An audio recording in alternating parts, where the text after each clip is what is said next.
To John's family, thank you for loving him. Deborah, thank you for giving Hillary and me the chance to be here, to honor someone we loved and admired and would happily follow. Thank you for going to Congress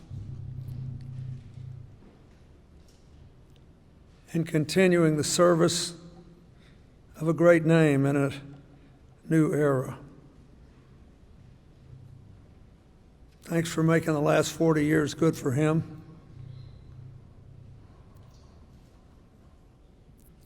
And you kept him from being hidebound. I watched him change and grow to the very end.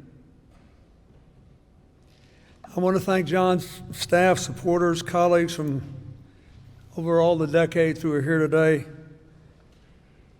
who in different ways made his work possible, many of whom honor his legacy through your own service. Madam Speaker, Majority Leader Hoyer, Speaker Boehner, Congressman Lewis, Congressman Upton, and all the serving members who are here, what do you say? Don't you think we owe it to John? Let's be honest. One of the reasons none of us would have missed this is this is the only time in our entire lives in public service that we were in the same room with John Dingell and got the last word.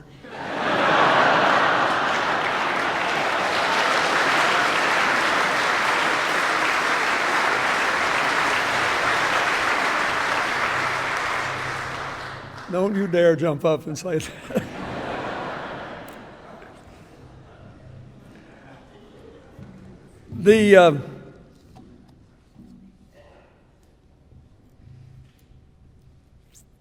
This service has been very moving to me. Many of us had the chance to talk to John. We probably talked, I don't know, just a little over 24 hours before he passed away. And I was so grateful that his mind was clear and his spirit was strong and his determination was, he said, you know, I'm not done yet. And he didn't know if he was going to live an hour or a week or whatever. The idea was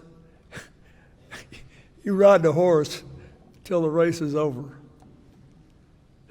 And all of us, particularly those of us who are not young, I hope we will remember that. He was a remarkable man, as all of you have said. A patriot in some cases without peer in the history of America. He spent more time in the Congress trying to fulfill the founders' admonition to form a more perfect union than anyone else. But he didn't just spend time there. One of the things that I was always amazed is he managed to find a way to have a good time. Hillary and I, and like many of you, we can remember almost every time we'd ever been with him and every casual conversation we had. I treasure those things.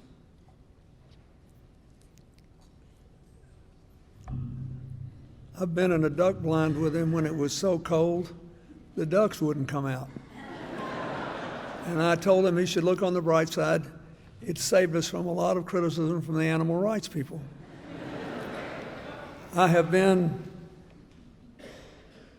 in his district campaigning for him, and one of the rare examples when it looked like he might get less than 100% of the vote. I sat in the rotunda in the Capitol when he was honored by breaking the longest service record. Many of you have commented on how being his friend entitled getting your hide ripped off from time to time. You have to understand that's in part the mark of an honest friendship. If you think your friend is wrong, you tell him.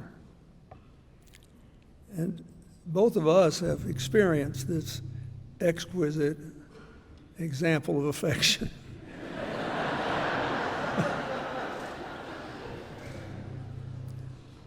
I liked it. He never snuck around behind your back. He didn't say one thing to your face and then call somebody to get a little press to do something else. John Dingell was a stand-up guy. He got up, he suited up, he played the game straight ahead. He was an old-fashioned man who did things in an old-fashioned way that we should adapt for new times. He fought like crazy, but he always asked himself at the end, okay, I'm not in the majority, or I am in the majority. Now what are we going to do?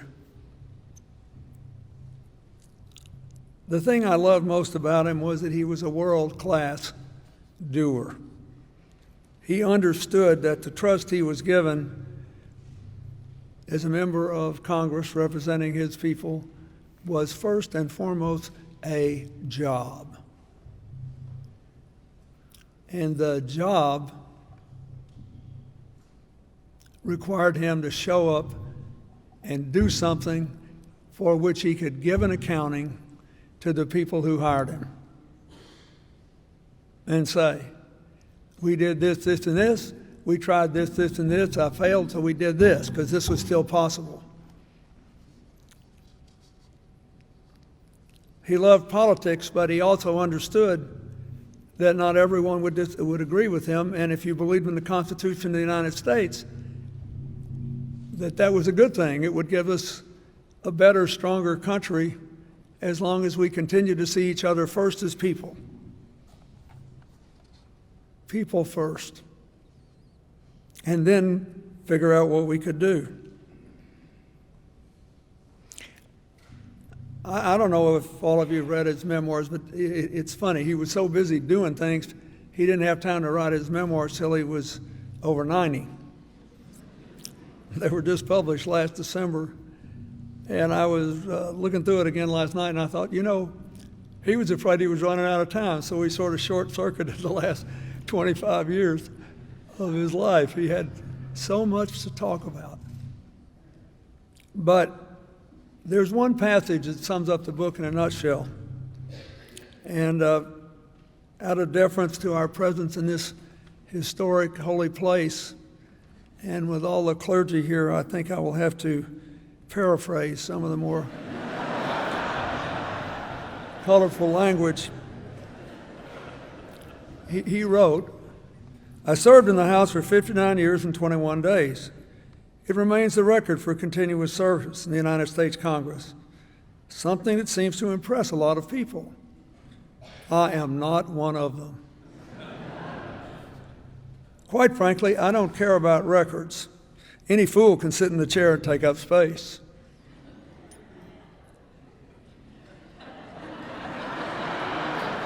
It is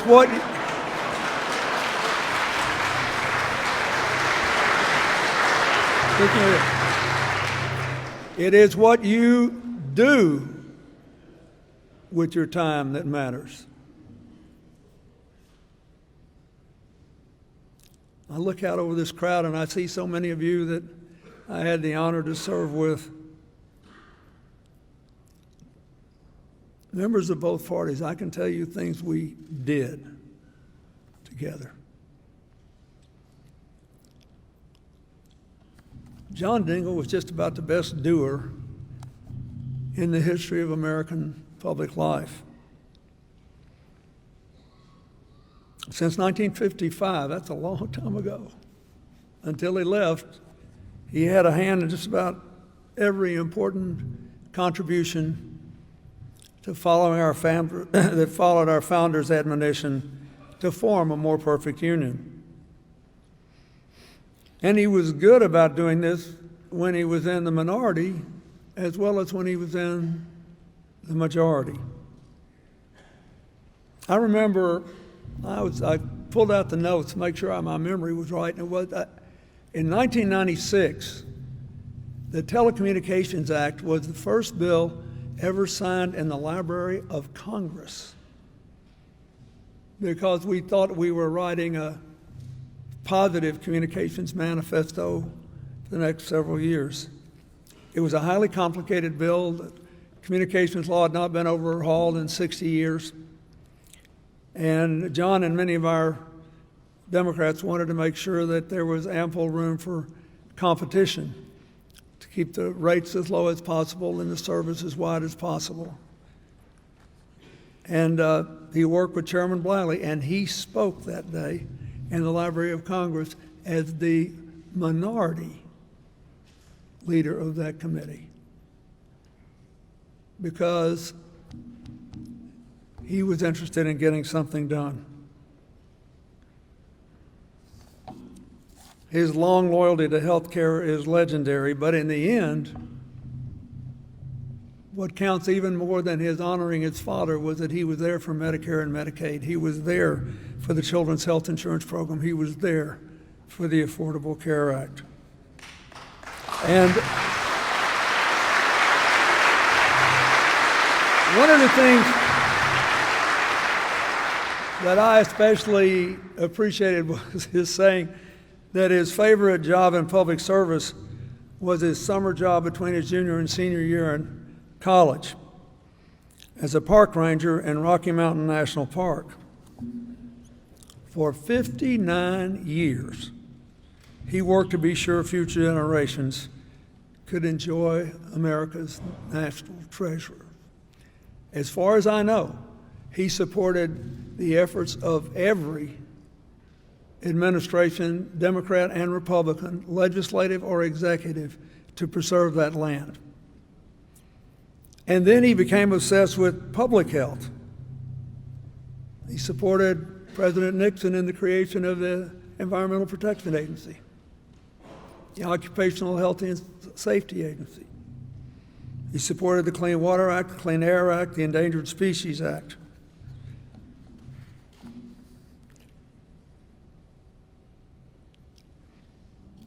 I want to just say a couple of things about his record on civil rights. It is true that he endangered his seat in Congress by voting for the Civil Rights Act of 1964.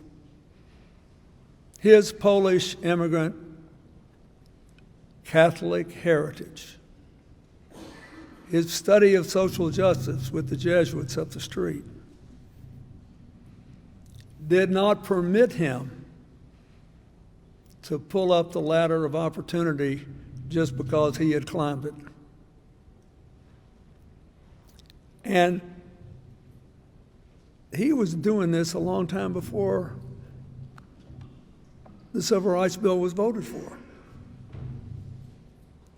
In his first term in Congress in 1956, he sponsored an anti-lynching bill, a fair housing bill, and a bill to eliminate the poll tax. As someone who grew up in a state where the poll tax was used to control the black vote, that meant a lot to me.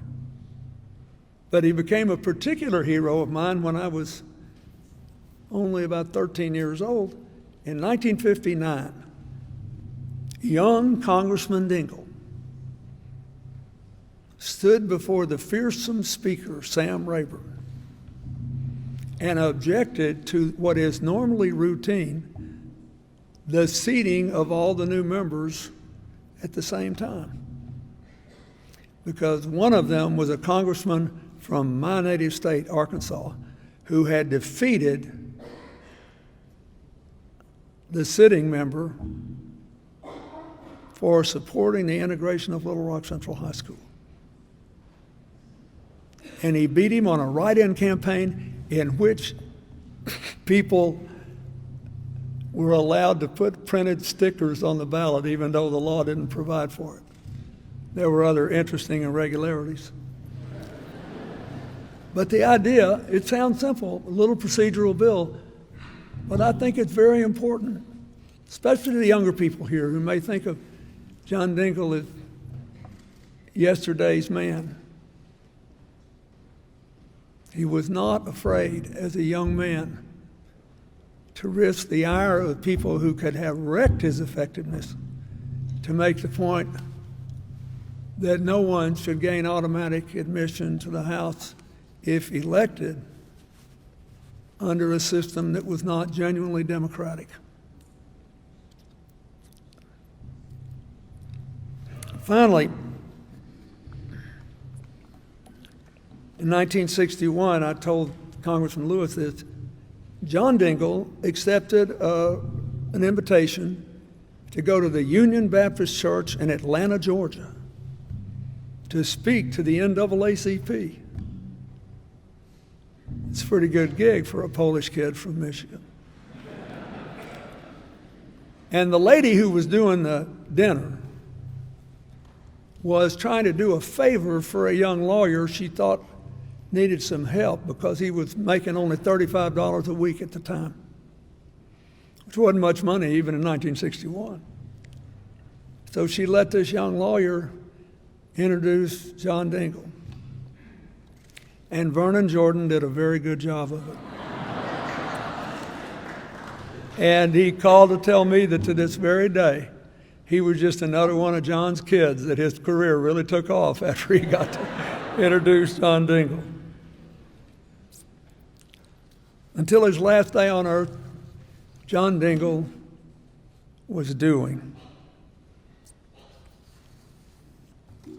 When his body wouldn't work anymore and his mind wouldn't stop,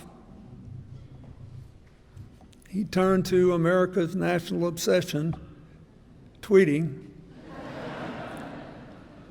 and became a Zen master. You should read, if you haven't, the collection of John's greatest Twitter hits.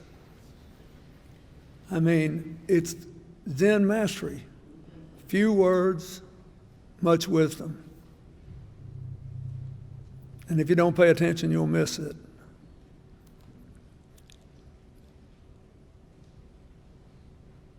He honored the people who sent him to Congress for 59 years by keeping the sacred pact of doing and doing and doing.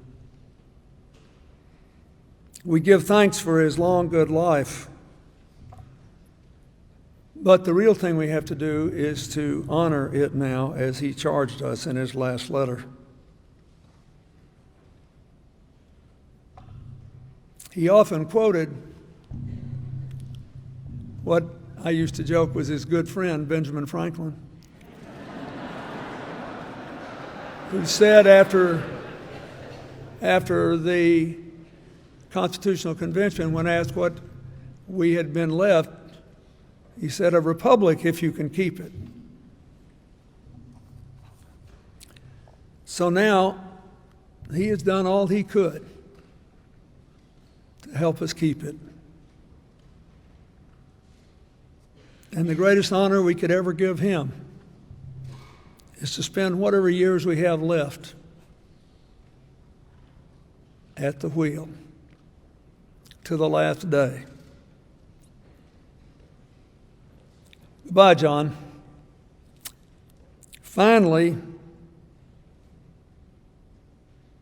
you are in that place of more perfect union where all God's children know how it feels to be free.